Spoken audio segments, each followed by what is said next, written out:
Hi, everyone, and welcome back to your weekly installment of the Top 10. These are the hottest selling cards in Magic the Gathering this week from November 9th to November 16th of 2024. Now, in today's video, we're going to find out just how well MTG Foundations is holding up on the official release date. Guys, stay tuned. We have a lot to cover in today's video.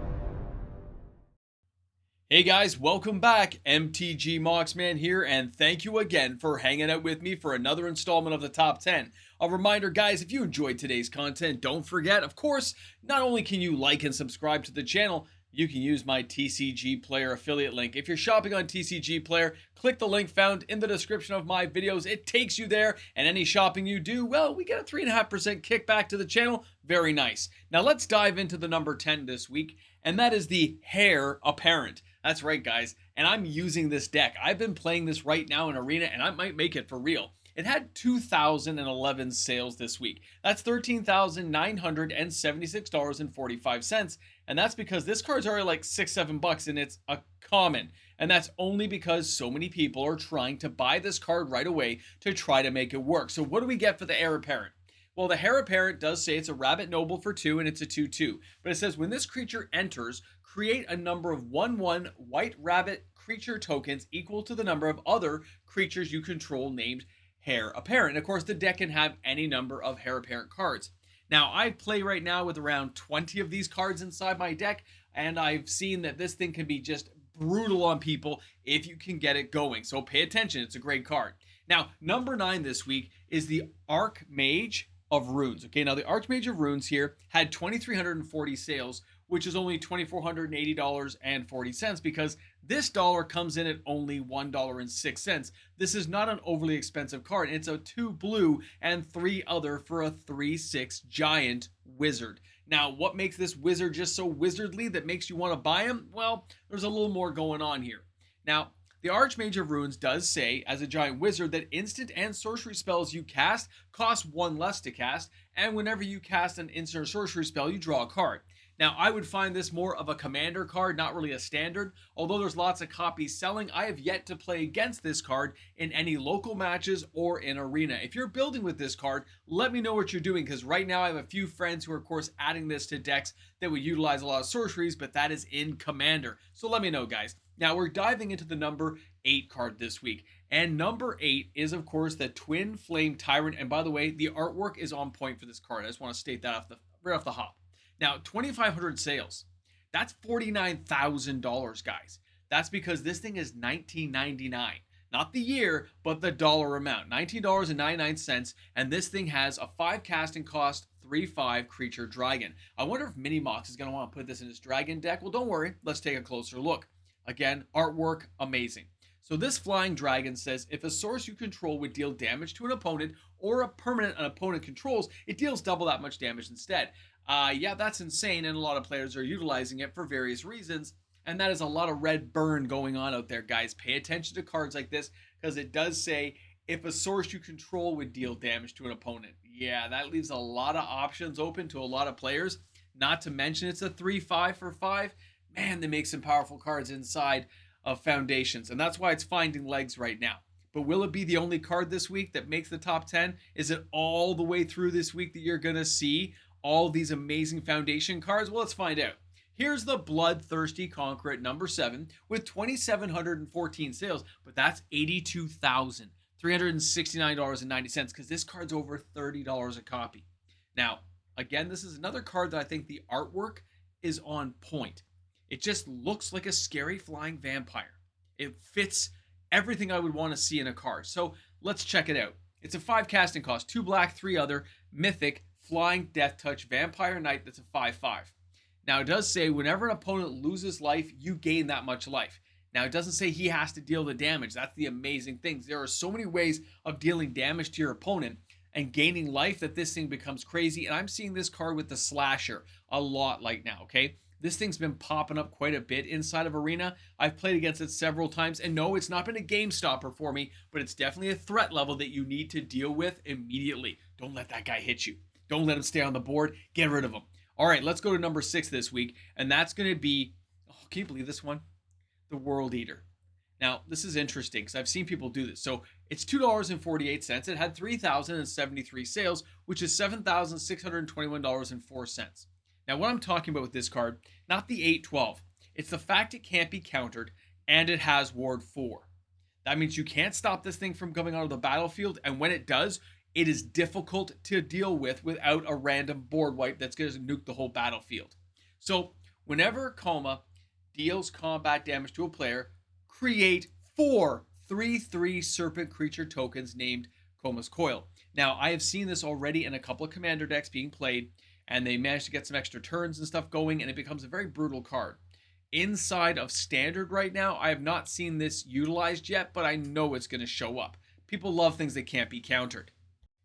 Now, our next card, which is Untimely Malfunction, of course, is coming to us from Duskmourn, 3,129 sales. Now, the uptick in sales this week, which of course is over $5,000 of action, is because this card has been mentioned multiple times on things like MTG stocks, as well as various other content creators, for the versatility that this card offers. Now, taking a closer look, of course, it's a 1 red, 1 other. That's a low casting cost. It's an instant speed, and it says, destroy target artifact, or you can change the target of target spell or ability with a single target, or 1 or 2 target creatures can't block. So depending on why you want to have this card in your deck, you can actually utilize any one of these effects to get the job done. And that's something I think a lot of players are underestimating, and that's why this card is still having high sales and it's actually starting to uptick in price. Pay attention, people. Now, our number 4 card this week is Kiora the Rising Tide. Again, we're finding this thing from Foundations. $3.65 per copy of this card. 3,254 sales is still $8,892.48 of sales action. Now, this is a 1 blue, 2 other legendary creature, Merfolk Noble. So obviously we lost our Spark. Well, what does that mean? Now, when we go down and take a look at the card, it says when Kiora enters, draw 2 cards and discard 2 cards. Okay. It's got Threshold. Whenever Kiora attacks, if there are 7 or more cards in your graveyard, you may create Scion of the Deep, a legendary 8/8 blue octopus creature token. Guys, that is a bad boy of comedy. Now, if you use this thing with maybe Mirror Box or some other things that take away the legendary thing, you can create multiple copies, and this could get pretty scary. It's something to pay attention to because it's not hard to do, guys. There's a lot of things that flip. Now, the number 3 card this week. I like this card. I did talk about this numerous times. This is the Scrawl Crawler. 3,298 sales, $10,157.84 of sales action. Now, $3.08 is a very inexpensive card. But what I like about this is, of course, it reminds me of Howling Mine back in the day. We love being able to draw extra cards, but this one has a bit of a twist. See, it's a 3 casting cost, not 2. It is a creature. It's a Phyrexian Construct, which is nice. And it's a 3/2 artifact creature. But at the beginning of your upkeep, each player draws a card. Whenever an opponent draws a card, though, they lose a life. And this is not a legendary creature, so you can put 4 in your deck, doing multiple points of damage to multiple opponents, because it says whenever an opponent draws a card. That means even if they're finding their own ways of drawing, they're taking damage, and this is an epic, show-stopping card. But that's not all. Guys, let's take a look at this. This is Bolt Wave. This is a little bit different. It's not an expensive card. It's under $5, okay? 3,890 sales. That's $13,537.20. Now, this is interesting. I'm telling you, it's not an expensive card because of what it does. It's a single casting cost sorcery, which doesn't look very good, does it? You're like, it's a sorcery. This isn't even an instant, but it's a single cast that deals 3 damage to each opponent. That's everybody, boys and girls. That means it's going to hit you in Commander. It's going to be utilized there, and that's what people are doing. But even in Standard, a single casting cost spell that will deal 3 damage to your opponent means things like the Slick Shot, Sure Shot get bigger, and you dealt damage to your opponent. You're going to hurt them that much quicker, and you're going to have a lot more mana to utilize. It means the 3 kill turn that you can do with the Slick Shot just got a little bit easier. Pay attention. All right, now we're going to dive into the number 1 card, because this is a Blasphemous Edict. All right, this card has sunk in price massively. It's only $8 a copy now. It's under the $10 threshold. 4,128 sales is $33,000 of sales action. So why is this card popular? Well, Black likes to have some board wipes too. We like to have these things around. So what are we getting? Well, this thing's got 2 black, 3 other for 5. 5, you get this sorcery. But look at the other ability. It says you may pay 1 black rather than pay the spell's casting cost if there are 13 or more creatures on the battlefield. That is pretty easy to do with the token armies we see nowadays. And each player sacrifices 13 creatures of their choice. This is an epic card, and it costs less than $10 per copy right now. Will this card rebound is the question, but either way, players in Standard are going to have fun with this card mixed in with Shieldred. Pay attention, guys. A lot of fun coming up. So let's take a moment and just recognize how well Foundations has launched. I have to give some props here because after 4 years of doing this and taking a look at the secondary market of every Standard release at this time of year, any set, I'm talking even into January, double feature, all those sets included, Crimson Vow, Innistrad Midnight Hunt, when you look at the end of a year, when normally the fiscal year has players wiped out with wallet fatigue, I have to admit the single sales for this product, MTG Foundations, is a lot higher than expected. Not only that, the price point of some of these cards, like the Bloodthirsty Conqueror, have players buying a high-priced card, even though it's probably going to lose value. But there's the flip side. Let's take a look at that lost value as it relates to products like this. And we have to understand this is not the way the game is done anymore. No matter what, MTG Foundations will have less box openings. There'll be less product opened after the next 30 days is up. Money just moves on. It's unavoidable. It happens to every product now. Except there's one exception. That's Lord of the Rings. Watch my videos on that. Sales have been crazy still. So if you take a look at MTG Foundations and we look at the past history of where sets have gone, we look at the current pricing for these individual singles, not the boxes, but the singles inside. And we can see that most times singles lose value over time. But with fewer boxes being opened, we see a lot of products, uncommons, rares, and mythics, some mythics, gaining in value. Even if it's a slow bell curve upward. And that's because supply and demand kicks in, and we know the set's going to be around for a while, but that doesn't mean the boxes will be open for a while. So people getting in on the baseline of things like Bloodthirsty Conqueror, the Heir Apparent, stuff like that, which really should not be a $6 card, it should be 50 cents. But either way, because of where we are in the market and players wanting to buy these cards and surge in, you're going to have some crazy pricing, but also you're going to have pricing that sticks, especially for uncommons, rares, and some of the mythics. I think that's something a lot of players just haven't really quite grasped, that we used to wait for things to fall in price, and a lot of them still do. A lot of these cards are going to, but then there's a few now that should be down low because you'd have mass box openings that no longer happen.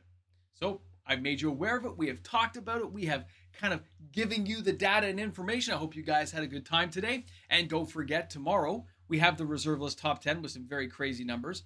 Not only that, we have the live stream for my channel, which is 6:30 Eastern Standard Time. I hope you guys can make it out to the show and hang out with us as we discuss Magic. Guys, have a great day today. Hope you're having a good day. And remember, shop smart, shop as smart, and I'll see you guys soon. Hey guys, a big shout out and thank you to the fantastic patrons of my channel. Now, because of the amazing patrons we have supporting each and every day, daily uploaded content is made for YouTube for everybody to enjoy, but we always take that moment to recognize that without patrons supporting the channel, we wouldn't have the content creation we do now. So thank you again to all my supporters out there who make it happen each and every day. You guys are awesome. You know it's true, and I'll see you tomorrow. Okay, it is late. It's very late. Took a while to get some of the counts done today. Had to put some emails out. People got back late to me because that Tyson Jake Paul fight was going on. The Paul guy, right? So now we have to wait and see how that fight turned out. Now, when the Moxman finishes this video, ramble jamble, I'm gonna go upstairs and watch it. You should be able to replay it on Netflix, right? Anyway, I'll watch it. We'll see how things went. I'm really hoping Tyson won.